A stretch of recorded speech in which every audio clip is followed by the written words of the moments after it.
तर नमस्कार मित्रांनो, जवळपास 1 वर्ष माझे ब्लॉग आले नव्हते, पण आता पुन्हा मी ब्लॉग टाकायला सुरुवात करत आहे.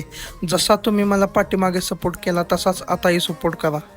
उद्या आहे आमच्या लाडक्या बहिणीचा बर्थडे, त्यामुळे निघालोय बघा आज पुण्याला. बस स्टँडला येऊन पोचलो तोपर्यंत गाडी आली. गाडीत बसलो. आत जाऊन पहिली म्हणलं विंडो सीट बघावी, कारण की खिडकी शेजारी बसल्याशिवाय आपल्याला काय प्रवास केल्यासारखा वाटत नाही. कंडक्टर आमचे गावचेच होते, नवनाथ काका. आजीची तिकीट काढली आणि मस्त म्हणलं आता प्रवासाचा आनंद घेऊया. गाडी पण एकदम फास्ट होती. कधी सातारा स्टँडला येऊन पोचलो हे समजलं पण नाही. मोबाईल बघत बघत कधी कात्रजचा बोगदा आला हे समजलं पण नाही. बोगद्यातून बाहेर आलो तर वातावरण एकदम खतरनाक झालेलं. पाऊस पडून गेलेला. एकदम असं गार वातावरण झालेलं होतं. पुढं आल्यावर शिरवळच्या थोडंसं मागे गाडी थांबलेली नाश्त्याला, मग चहा घेतला. बस नाश्त्याला थांबली तेव्हा ह्यो बॉबीचा पुडा घेतलेला. पण भावानो असला तिखट होताना सगळ्यात तोंडाची वाट लावली आहे बॉबीनं माझ्या.